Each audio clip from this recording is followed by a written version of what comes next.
Vous écoutez le podcast du marketing, épisode 252.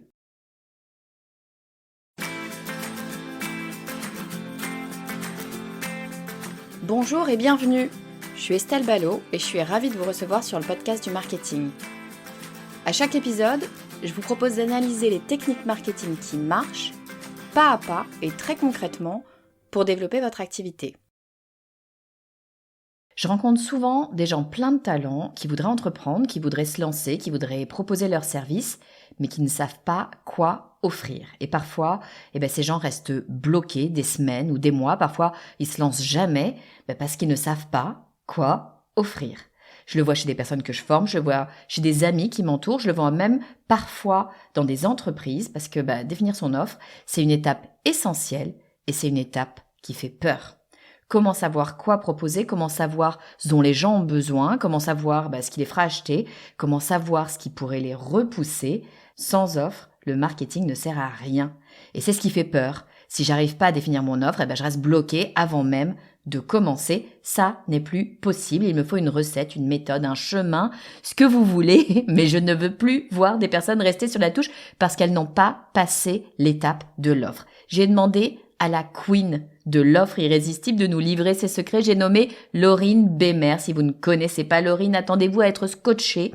Du haut de ses 25 ans, cette fille a tout compris au marketing et elle l'applique et ça marche. Si vous voulez enfin savoir comment construire votre offre, vous devez écouter cet épisode. Je vous propose d'accueillir tout de suite Laurine Bémer. Bonjour Laurine, bienvenue sur le podcast du marketing. Hello Estelle, merci beaucoup de m'accueillir, ça me fait trop plaisir d'être là. Écoute, je suis super heureuse de t'avoir sur le podcast, au micro du podcast. Ça fait évidemment très longtemps que je te suis. J'ai vu ta montée sur... Alors moi, je suis très LinkedIn, donc j'ai vu ta montée sur LinkedIn. J'ai vu, on en parlera peut-être, je sais pas.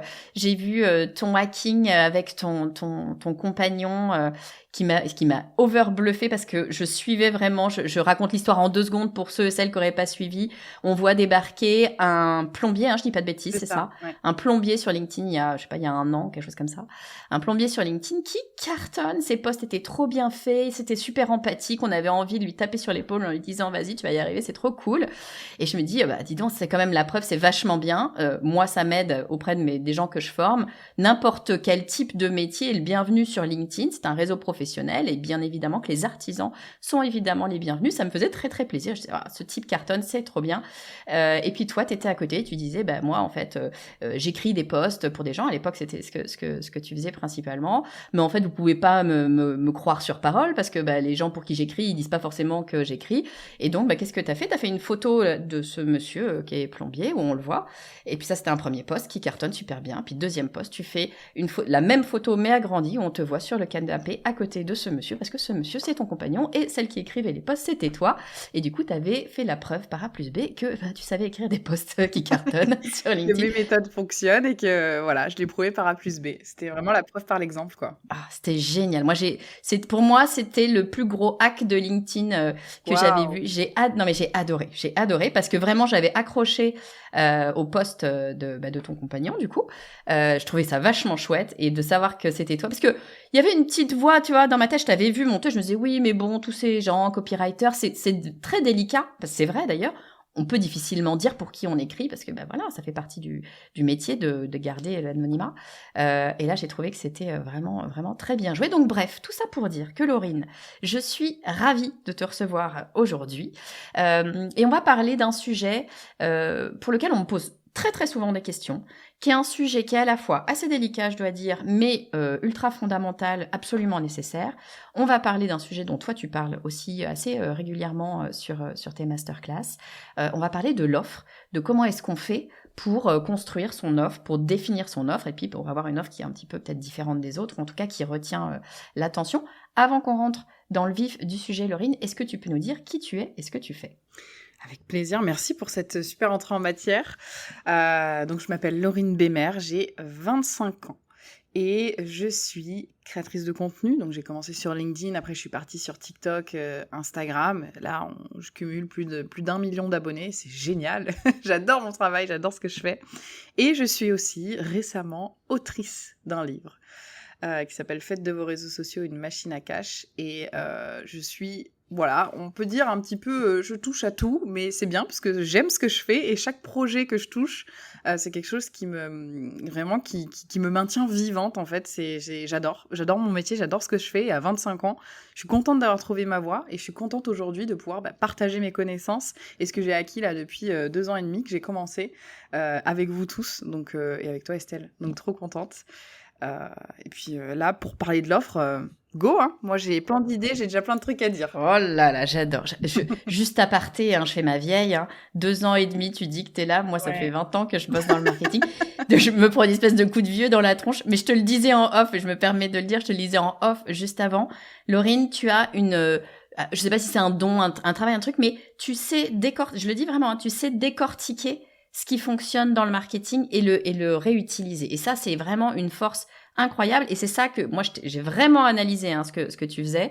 Et c'est ça qui fait que, ça, à mon avis, que ça fonctionne ce que tu proposes. C'est parce que tu arrives à comprendre les éléments. Et ça, c'est super intéressant, très intéressant pour moi ici, parce que je veux qu'on parle de comment est-ce qu'on va la construire, cette offre. C'est vraiment, je te le dis, moi, dans mes formations, évidemment, j'en parle aussi, mais c'est une question qui revient assez souvent et qui est bien souvent source d'angoisse parce que finalement, les gens se disent, moi, j'ai envie d'entreprendre, j'ai envie de créer quelque chose, j'ai des choses à proposer, j'ai des choses à dire, mais comment est-ce que je fais pour définir finalement cette offre, comment est-ce que je fais pour parler de la bonne chose aux bonnes personnes et savoir ce que je peux proposer. Comment est-ce que tu ferais, Laurine, si je me pointe devant toi bon, je sais pas, moi je veux être entrepreneur, peut-être j'ai déjà essayé d'ailleurs, mais ça n'a pas marché, mais en tout cas, je te dis, voilà, moi je veux construire mon offre, mais je veux bien le faire. Laurine, qu'est-ce que je dois faire en premier lieu ? La première chose qui est le b.a.-ba du marketing, mais c'est aussi la cause de 90% des échecs des entrepreneurs, c'est savoir exactement à qui tu t'adresses, donc dans la niche dans laquelle tu es, que ce soit la médecine, moi, coach, business, formation en ligne, le sport, peu importe, mais la niche dans laquelle tu es, savoir exactement à qui tu t'adresses. Je te donne un exemple que j'aime bien donner tout le temps, c'est par exemple, moi je suis coach sportif et je vends des heures de coaching, donc je vends 1 heure par 1 heure, ok ? Si en face de moi, j'ai Didier qui a 50 ans et qui me dit, qui a 55 ans même, j'aimerais jouer avec mes petits-enfants, mais j'ai super mal au dos, mais j'aimerais quand même prendre des heures de coaching sportif avec toi à la salle de sport. Je dis, ok, on va pouvoir faire tel exercice, on va travailler ça, on va y aller doucement, etc. Bon, Didier, il me dit, ok, je signe. Si à côté, j'ai Marine qui va me voir pour la même heure de sport, cette exacte même heure, qui va me prendre 1 heure de mon temps à moi aussi, mais qu'elle me dit, j'ai 30 ans, je viens d'avoir mon premier enfant, et puis je me sens pas bien dans mon corps, j'ai pris un peu de poids, et j'aimerais perdre ce poids-là. Et je vais pas dire à Marine qu'on va faire des exercices pour que son dos aille mieux ou qu'on va y aller mollo. Marine, je vais plus lui faire du cardio, quelque chose d'explosif, quelque chose qui va pouvoir lui faire du bien, la faire se sentir vivante. Et donc, entre ces deux personnes, j'ai 2 heures de sport qui sont complètement différentes, mais qui, pour autant, moi, c'est exactement la même offre, au même prix, et ça me prend le même temps. Et par conséquent, si à Didier, je lui dis « on va perdre ta peau d'orange après ta grossesse », par exemple, Didier, il va me regarder, il va me faire « je crois pas, tu voulais parler à la personne derrière moi ou ?» Donc, en fait, c'est pour ça que c'est hyper important de savoir exactement à qui on s'adresse, parce que dans une niche, on a plein de possibilités dans la vente et on peut pas vendre à tout le monde. Et le premier vraiment truc que j'ai envie de faire comprendre aux gens, c'est un message devant une personne qui résout une problématique, qui résout en fait un problème. Donc vous avez une solution qui répond à un problème d'une seule personne. Et si vous avez compris ça, c'est le b.a.-ba du marketing, mais c'est aussi la cause de pourquoi 90% des entrepreneurs n'arrivent pas à vendre, n'arrivent pas à faire des offres et se retrouvent à faire 500, 1000, 2000 euros de chiffre d'affaires maximum tous les mois parce qu'ils stagnent et du coup, ils n'arrivent pas à trouver leur client cible, quoi. Ouais, tu me fais plaisir quand tu dis ça parce que le persona, moi, c'est ma marotte, j'en parle. Tu vois, on en est à, 250 épisodes du podcast du marketing. Je crois que j'en ai parlé dans quasiment tous les épisodes. À un moment ou un autre, ça revient quelque part. Donc, je te rejoins complètement dans l'idée que c'est le b.a.-ba du marketing. Tu ouvres n'importe quel bouquin de marketing depuis Cutler, qu'est-ce qu'on te parle ? On te dit, il faut connaître ton client cible, machin, ton persona. Alors, il a plein de noms, peu importe, mais et du coup, comme on en a toujours parlé, on a tous l'impression qu'on le connaît, notre persona. Et c'est ça l'erreur. C'est qu'on se dit tous, mais oui, mais moi, mon persona, c'est Aurélie, elle a 35 ans, elle a 2 enfants, elle habite à Paris. Oui, enfin, tu le sors d'où, le Aurélie, elle a 35 ans, elle habite à Paris? Il y a peut-être du vrai, il y a probablement du vrai d'ailleurs. Moi, c'est ce que je dis, hein, souvent notre intuition est quand même assez juste. Sauf que si tu l'as pas bossé, eh ben, tu vas passer à côté d'Aurélie. Et en fait, tu le dis, tu vas peut-être faire 2 000 € par mois, tu vas peut-être quand même vendre des trucs, c'est pas la question.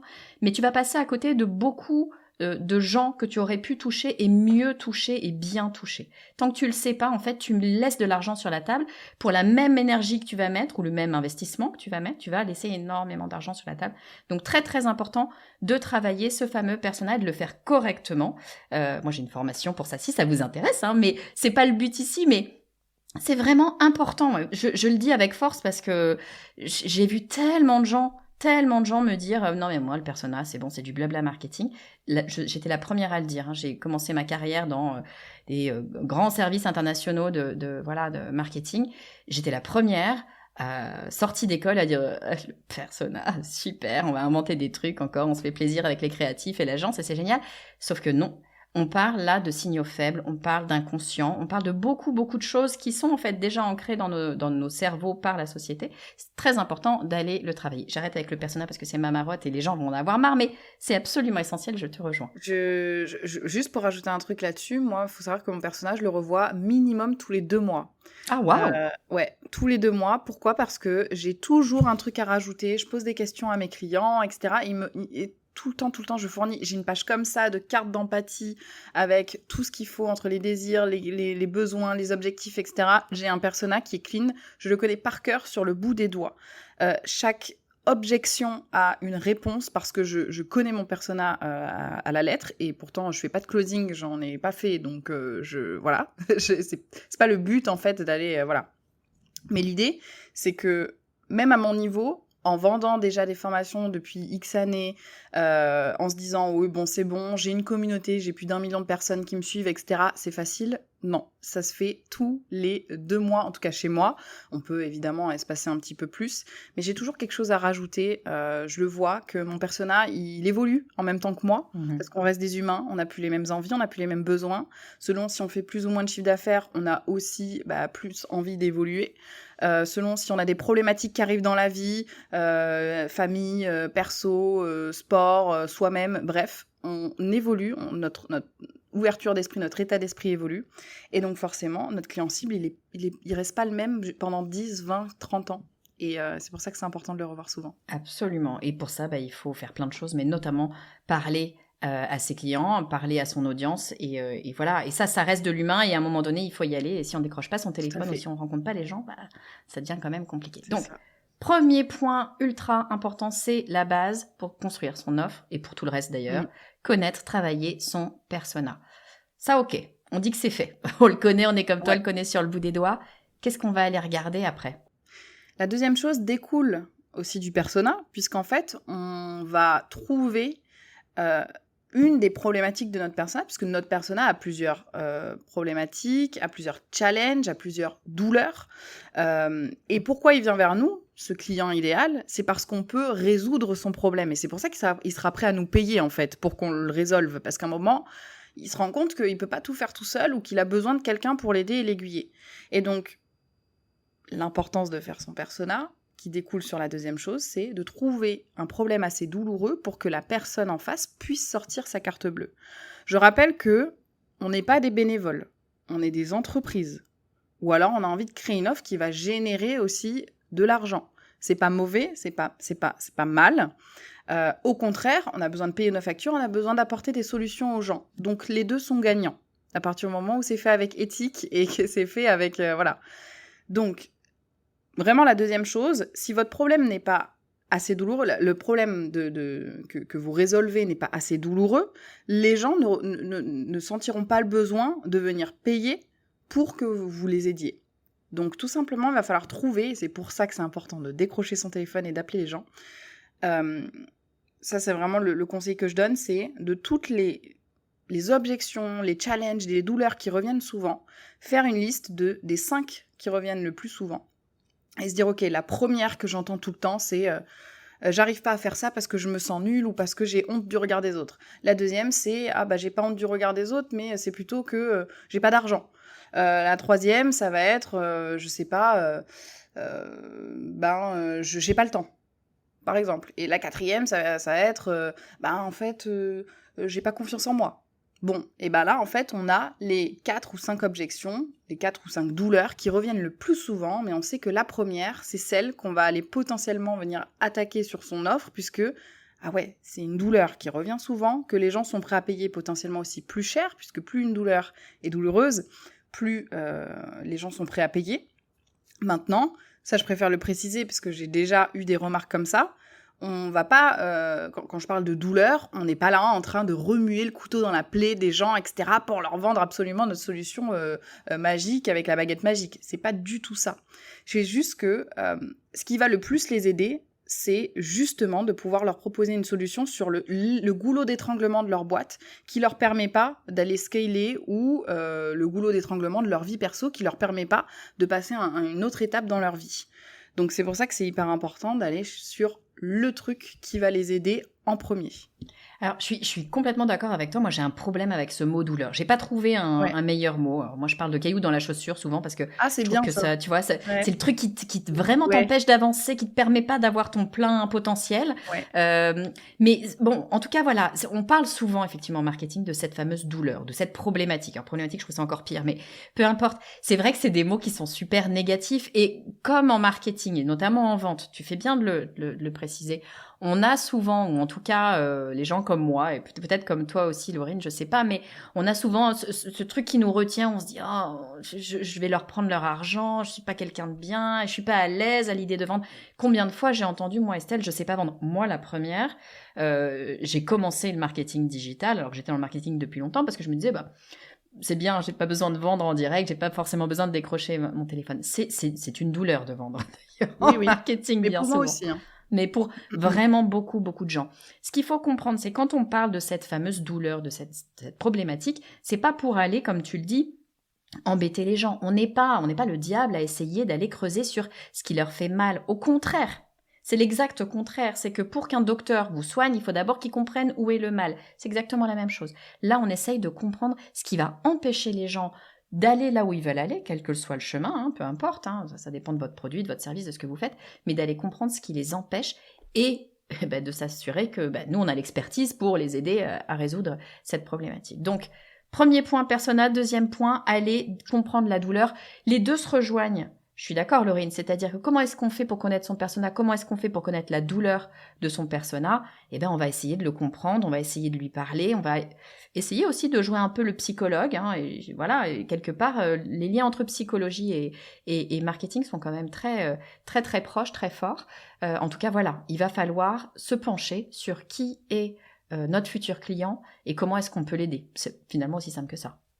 Donc, premier point persona, deuxième point douleur. Troisième point, une fois que j'ai ça, moi j'ai l'impression que c'est bon, tu vois, le truc il est fait, je sais à qui je vends, je sais pourquoi je lui vends, ça y est, c'est done. Ah bon, mince, alors vas-y, dis-moi. La troisième chose qui est très très importante et qui fera le succès de vos offres, c'est comment je peux l'accompagner vraiment de A à Z, évidemment dans la thématique dans laquelle vous êtes. Vous pouvez pas faire le totalement avant, totalement après, ce serait beaucoup trop compliqué, mais en tout cas dans l'offre que vous faites, comment vraiment à chaque étape je peux accompagner et me dire comment je prends par la main mon client. Peu importe la niche dans laquelle vous êtes, ça marche pour tout. C'est juste qu'il faut se dire, la plupart des gens font des offres et elles restent en surface. C'est-à-dire, par exemple, une personne qui est naturopathe et qui va proposer des soins à quelqu'un, elle va juste lui dire, ok, tu viens là à telle heure au rendez-vous, on fait le soin et puis après, tu t'en vas. Mais comment est-ce que je fais pour la cliente ou le client comment est-ce que je fais pour le prendre par la main dès le début et lui dire « Ok, là, tu vas recevoir une petite fiche potentiellement pour savoir exactement ce qu'il faut faire avant le soin, ce que je te conseille de faire, peut-être lui envoyer une comment ça s'appelle, une méditation, une relaxation avant le soin pour que la personne, elle soit déjà dans l'optique de se dire, OK, là, j'ai pris rendez-vous avec cette personne, je viens de sortir la carte bleue. C'est pas, tu prends mon argent et puis après, on s'en va. C'est vraiment, à chaque étape de la création, moi, de mes offres, comment je fais pour dire, ta main, elle est là, je la prends et je t'aide à vraiment passer chaque étape en douceur et en te disant, OK, tu vas être bien accompagné. Et ça, c'est le truc qui fait que, moi je fais de la formation en ligne du coup, c'est le truc qui fait que mes formations marchent et que les gens reviennent. J'ai d'ailleurs beaucoup de clients, tu serais étonnée Estelle de savoir combien de gens m'envoient des messages en me disant « Bon, j'ai encore acheté ton offre, qui ont une LTV à 6 000 € chez moi. » Non mais c'est vrai, hein. J'ai encore acheté ton offre, je vais potentiellement pas la suivre, mais au moins je l'ai au cas où, voilà. Je préfère, je sais qu'avec toi, je sais où je vais. Et je préfère te donner mon argent à toi plutôt que voilà. Et je la garde sous le coude au cas où la formation, j'en ai besoin à un moment. Et ça, c'est des choses, mais j'aurais jamais pensé que c'était possible un jour, tu vois, si tu m'avais dit ça il y a 1 an. Mais c'est juste que quand tu fais le travail avec cœur et que tu accompagnes les gens de A à Z, même sans avoir besoin d'être là, hein. Moi, j'ai beaucoup de formations en ligne qui sont en 100% asynchrone, etc. Je fais tout en sorte pour que les gens, quand ils visionnent les vidéos, etc., ils puissent avoir ce sentiment d'être pris par la main. Ouais, en fait, ce dont tu parles, c'est d'expérience.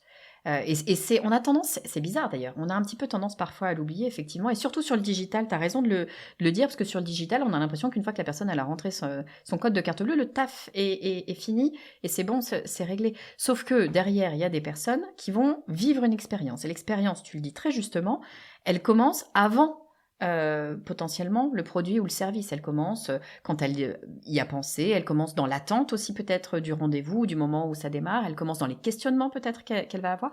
Et tout cet accompagnement-là, il participe de l'expérience. Et dans son souvenir à elle, je dis elle, cette personne, hein, dans son souvenir, effectivement, elle va se souvenir du moment où elle va pour toi consommer la formation ou peut-être consommer le soin de naturopathie, ou enfin j'en sais rien, peu importe, mais elle va pas conserver que ce moment-là en tête, elle va conserver l'avant, tout ce qui s'est passé dans l'attente de, le moment où ça se passe, et puis elle va se souvenir aussi de l'après. Est-ce que ça m'a apporté du bien-être? Est-ce que finalement j'ai réussi à dépasser la douleur que j'avais, etc., etc. Donc c'est tout ce cheminement-là, toute l'expérience globale que l'on vend, finalement, plus que le moment seul, hein, c'est véritablement toute l'expérience que l'on vend et que l'on doit traiter globalement, parce que la personne, elle s'arrête pas juste, elle commence pas à y réfléchir à 13h et elle s'arrête à 14h, elle vit, la personne, c'est tout.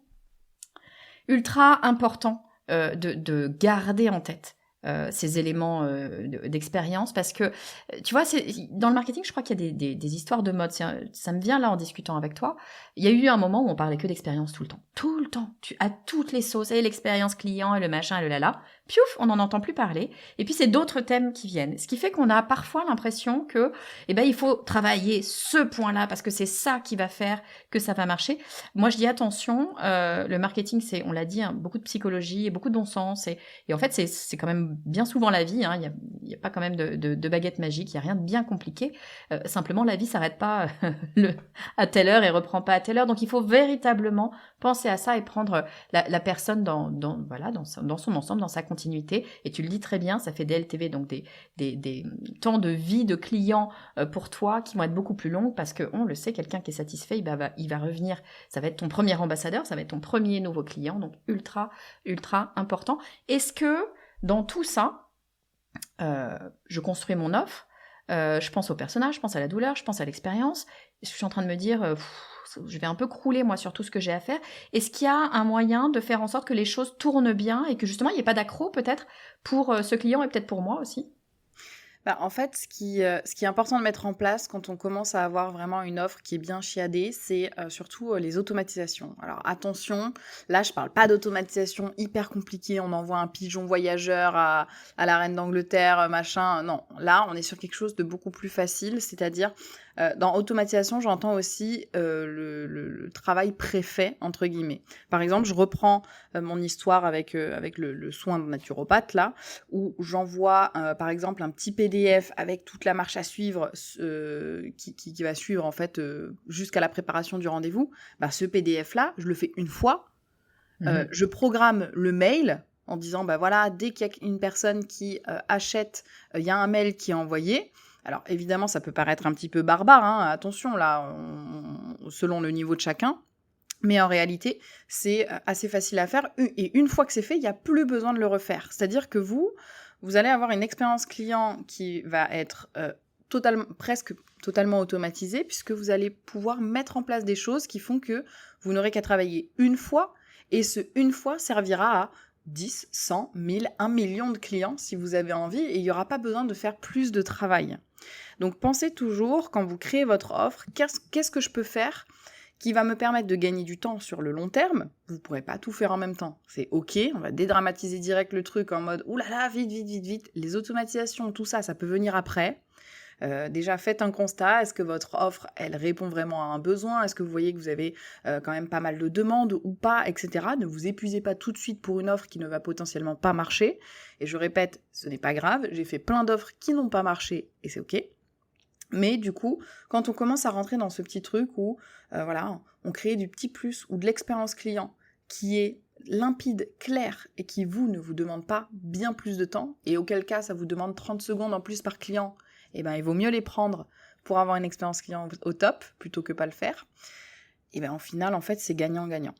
Donc vraiment, ce que je vous conseille, c'est de faire en sorte de vous dire, ok, quelle tâche récurrente je fais tout le temps quand j'ai un client qui prend rendez-vous, quand je dois faire une offre, etc. Qu'est-ce qui revient tout le temps, qui n'apporte pas de valeur ajoutée, parce que en fait, ça me prend du temps, mais ça me ramène pas d'argent. Il faut penser aussi que vous êtes une entreprise. Et que je peux essayer d'automatiser ou de déléguer, ou voir comment je peux faire pour réduire ce temps, ou est-ce que je peux enlever cette étape et la remplacer par quelque chose de plus automatisé. Et quand vous commencez à réfléchir comme ça, vous vous rendez compte qu'il y a quand même pas mal de choses qui sont superflues ou pas mal de choses que vous faisiez mais qui sont remplaçables et qui vont vous faire gagner énormément de temps, du temps précieux pour soit prendre plus de temps pour vos clients ou plus de temps pour vous, votre famille, souffler, voilà, vous développer, faire plein de choses, quoi. Non, super important, effectivement, de savoir définir tous ces éléments-là. Effectivement, dès lors qu'on fait une même tâche plusieurs fois, en fait, il faut le documenter. Je crois que le vrai truc, il est là. Ouais, tout à C'est fait. dès qu'on fait un truc plusieurs fois, alors, tout n'est pas automatisable, mais dès qu'on le fait plusieurs fois, il faut se poser la question, est-ce que ce truc-là, je peux l'automatiser ? Ton exemple, il est très bon. La petite fiche que le naturopathe va envoyer pour préparer la session, à moins que ce soit une fiche personnalisée, mais si c'est pas le cas, si c'est une fiche qui va pour toutes les femmes qui viennent après un accouchement, et il y en a peut-être plein, c'est peut-être pas tous les clients d'ailleurs, hein, on peut segmenter la base, ça c'est pas un sujet, mais si c'est intéressant pour plusieurs personnes, eh bien autant l'automatiser. Moi, je rajouterais un petit conseil sur l'automatisation parce que j'adore l'automatisation. Je trouve que c'est, voilà, comme tu le dis, je préfère automatiser pour me libérer du temps, pour pouvoir travailler plus directement avec mes clients ou prendre du temps pour moi, parce que tu as absolument raison. On travaille aussi pour avoir du temps pour soi. Hein. Ça fait quand même c'est quand même le but, partie de l'idée. Exactement. Mais c'est très important d'avoir ça en tête. Mais ce qui est important aussi avec l'automatisation, c'est que pourquoi est-ce qu'on automatise ? On automatise pour pouvoir se libérer de la charge du temps et de la charge mentale. Ce qui fait que quand on automatise, en tout cas moi, hein, eh ben j'oublie que j'ai automatisé. Et alors, tu peux être sûr qu'à un moment donné, 1 an, 2 ans après, j'ai totalement oublié qu'il y a un mail automatique qui s'en va pour donner telle ou telle information et je vais revenir avec soit une information contradictoire, soit je vais le redire. Donc, mon conseil quand vous automatisez, et je me le donne à moi aussi parce que je me dis toujours qu'il faut que je le fasse et puis en fait, je le fais pas vraiment, c'est de documenter tout ce que vous automatisez. Faites une fiche. C'est pas forcément un truc compliqué, ça peut être un tableau Excel, ce que vous voulez, mais qui donne voilà tous les éléments que vous avez automatisés pour pouvoir les retrouver. Parce qu'après, quand vous n'êtes pas sûr, vous avez un truc au fond de la tête là qui vous dit « Il me semblait que j'envoyais un truc, je sais plus trop ce que je disais, mais c'est galère à retrouver. » Changer dans le mail, mais il est où le mail ? Faut que je change parce que cette offre elle marche plus ou elle est plus d'actualité. Oui, ça arrive souvent. Et d'ailleurs, moi j'ai commencé à un peu faire ce que tu dis, hein, à documenter les automatisations parce que je commence à en avoir dans tous les sens et en fait j'aurais aimé avoir ce conseil au début sauf que je l'ai pas eu, donc après on fait, vous voyez, hein, il y a toujours des solutions, on fait comme on peut, mais effectivement gros conseil, dites voilà, là j'ai des mails, une séquence mail qui partent pour quand la personne achète telle offre, il y a tel mail qui part. Ok, là j'ai un tag qui lui est attribué sur mon CRM. Là j'ai un PDF qui lui a envoyé, c'est tel PDF. Ça paraît barbare, chiant et long, ça l'est. Mais c'est très, très nécessaire. Ouais, puis ça va faire gagner du temps, quoi qu'il arrive. Ok, donc je récapitule. Première chose pour mon offre, le persona, ça me fait plaisir. Deuxième chose, trouver la douleur. Troisième chose, accompagner ses clients vraiment de A à Z. Quatrième chose, on va automatiser tout ce qu'on va pouvoir automatiser. Est-ce que tu as un 5e conseil pour construire son offre ? Le 5e conseil, c'est pour moi vraiment le plus important et ce qui fait que ça fait toute la différence par rapport au client. On a tendance à se dire oui, bon, je vais créer une offre, c'est super, je vais répondre à sa douleur ou je vais lui apporter une solution à son challenge. Et puis, basta, voilà, il a la solution. Je veux dire, de quoi il se plaint en fait. Le client peut pas se plaindre, il a la solution. Service sur un plateau d'argent. Oui, mais non. Parce que, en fait, le client, c'est pas un robot, le client, c'est pas une IA, le client, c'est un humain. Et donc, l'humain, qu'est-ce qu'il fait ? Comment dire ? Il va aller créer du lien avec les gens avec qui il s'entend bien. Mais les gens avec qui il s'entend bien, ça peut très bien être des collègues de travail, ça peut très bien être des prestataires avec qui il s'entend, ça peut très bien être des clients. Bref, ça peut être n'importe qui. Et si, donc ça c'est mon 5e point, c'est over-deliver, donc sur-délivrer. Si vous ne sur-délivrez pas avec votre client, vous allez garder cette hiérarchie de client-prestataire, avec qui vous pouvez bien vous entendre, mais ça n'ira pas plus loin. Sauf que la chose que moi j'ai envie de vous dire, c'est que vous ne savez jamais qui vous avez en face de vous. Vous ne savez jamais qui connaît qui connaît qui connaît qui. Et potentiellement qui peut créer des liens, des relations, et qui peut vous apporter plus de clients, ou qui, au contraire, peut nuire à votre réputation si la personne, elle estime qu'elle n'est pas contente de votre travail, ou quoi, pour X ou Y raison. On ne peut pas faire du 100% de satisfaction. Donc, comme vous ne savez pas qui vous avez en face de vous et surtout que vous voulez satisfaire les gens avec qui vous bossez, ce que je vous conseille de faire, c'est vraiment de dire, ok, j'ai mon offre et il y a une partie de mon offre que je vais donner en plus qui est simplement du cadeau par pur plaisir. Je veux que la personne qui soit en face de moi, elle ait non seulement la solution à sa problématique, mais en plus de ça, qu'elle se dise « Ah ouais, ça, j'y avais pas pensé et ça va énormément m'aider, alors merci d'avoir rajouté ça. » Par exemple, je prends l'exemple dans mes formations, je vais avoir, si je fais une formation sur comment exploser sur ces réseaux sociaux, je vais montrer comment on fait des posts, etc., comment on fait des vidéos, tout ça. Mais en plus de montrer comment je fais des posts, je te donne des templates de posts que tu peux littéralement copier-coller, en les adaptant à ta niche évidemment. Mais en fait, ton travail à toi, mon travail à moi, il a été gigantesque pour te faire ces templates-là. Mais toi, ton travail, il est de 5 minutes par post maximum. Au lieu que tu passes 2 heures, 3 heures par post. Et donc, cet over-deliver-là fait que ça rend déjà l'expérience beaucoup plus efficace. Et en plus de ça, les gens se disent « Ah ouais, je m'y attendais pas », parce que vous l'avez pas pitché dans votre offre. Ça, c'est des choses qui doivent rester secrètes. Les gens doivent découvrir cet over-deliver, ce sur-delivery. Et c'est comme par exemple les restaurants qui offrent un petit bonbon à la fin du repas. Il y a plein de gens qui le font maintenant, mais c'est la petite attention en plus qui fait que vous allez retourner là et pas autre part. Exactement. C'est ce que j'allais dire. Moi, c'est la sucette que ma coiffeuse offre à mes enfants quand ils ont été bien sages et qu'ils n'ont pas bougé. Les enfants se souviennent de la sucette, puis en fait, moi aussi, parce que je me dis, ils sont contents, ils sont mignons, tout ça.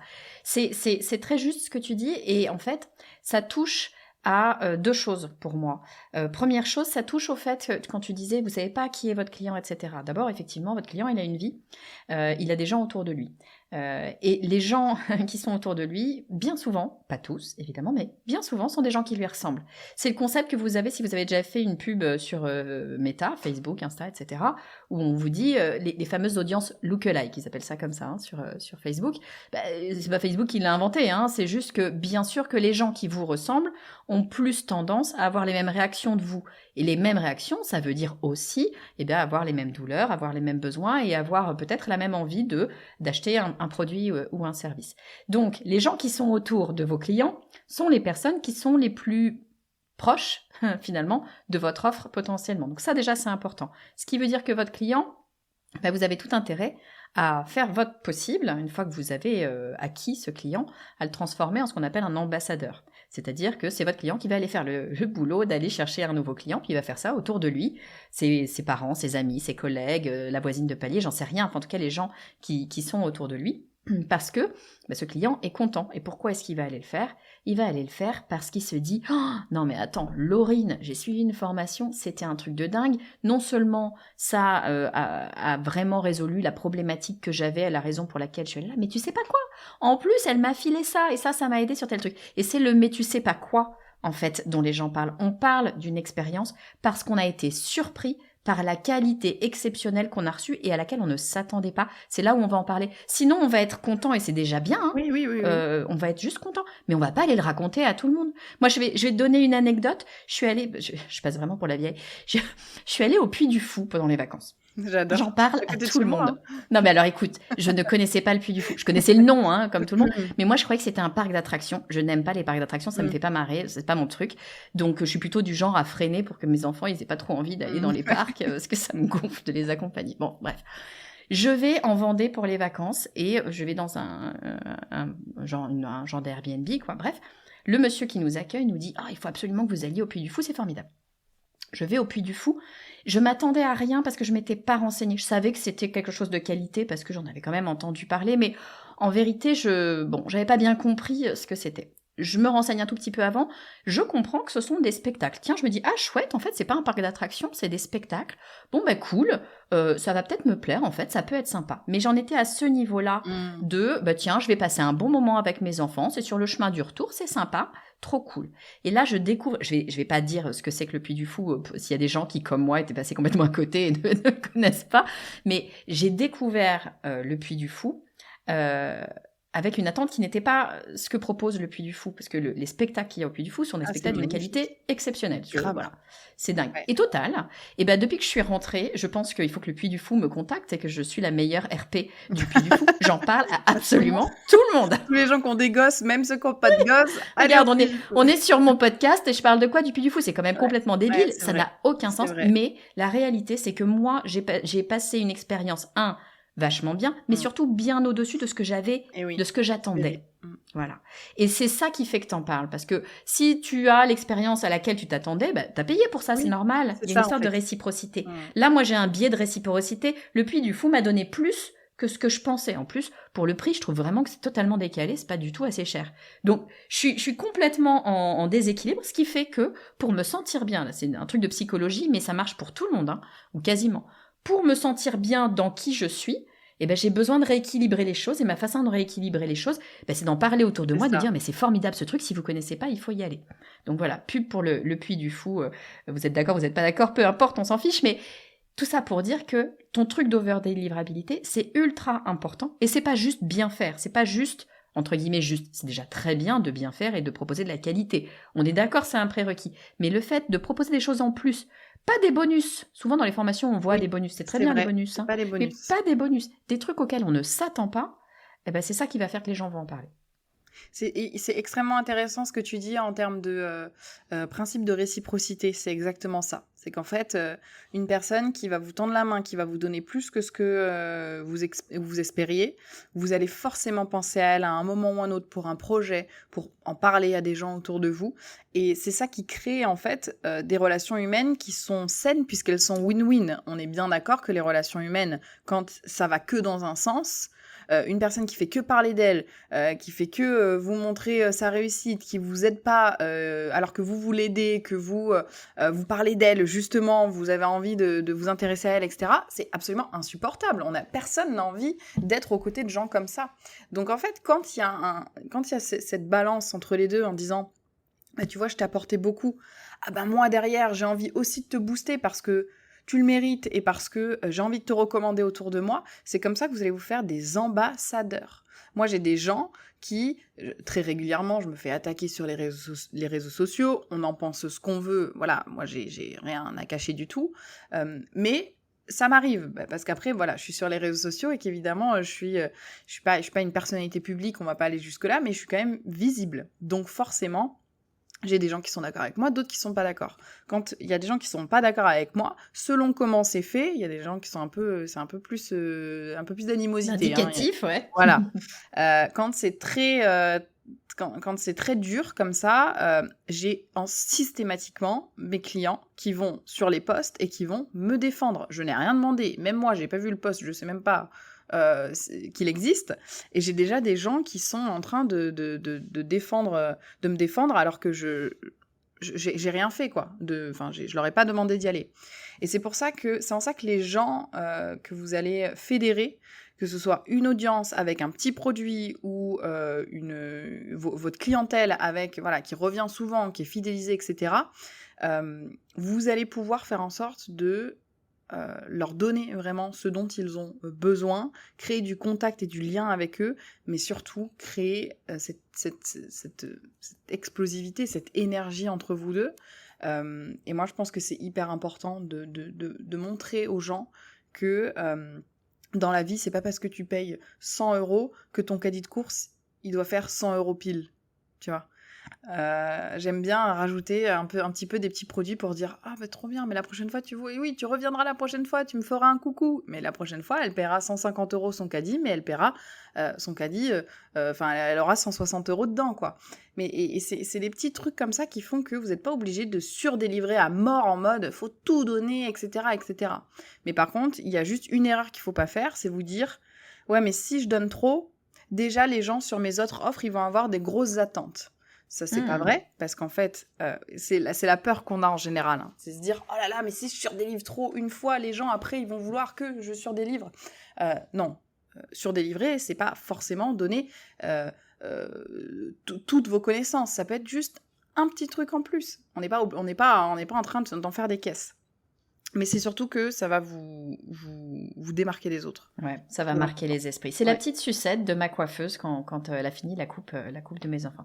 Écoute, merci beaucoup Laurine. Tu nous as donné plein de pépites et surtout, je trouve que c'est vachement clair, tu vois, d'avoir ces éléments en 5 étapes pour l'offre parce que souvent, c'est un peu nébuleux, l'offre. On sait pas trop vraiment par quel bout prendre le truc. On tourne autour parfois. Moi, je connais des gens qui tournent autour de leur offre depuis plusieurs années. Hein, donc, c'est intéressant à un moment donné de se poser la question de comment est-ce que je fais pour le faire. Et j'aime beaucoup parce que tu nous proposes des choses assez différentes de ce que j'ai pu entendre par ailleurs. Donc écoute, merci beaucoup Laurine. Si on veut te suivre, en savoir plus sur toi, si on veut peut-être lire ton bouquin, où est-ce qu'on peut te retrouver, Laurine, dis-moi? Sur les réseaux sociaux, la meuf en rouge, c'est très, très simple. Vous voyez une meuf vêtue de rouge de la tête aux pieds, c'est moi-même. Ou Laurine Bémer, et évidemment mon livre aux éditions First qui est disponible partout, Amazon, librairie, enfin sur internet. Faites de vos réseaux sociaux une machine à cash. Et d'ailleurs, j'ai un chapitre entier dédié à l'offre qui vous permettra du coup de trouver un petit peu tout ce dont on a parlé ici, avec évidemment beaucoup plus, on rentre dans le détail où je donne des exemples, etc. C'est beaucoup plus visuellement beaucoup plus facile.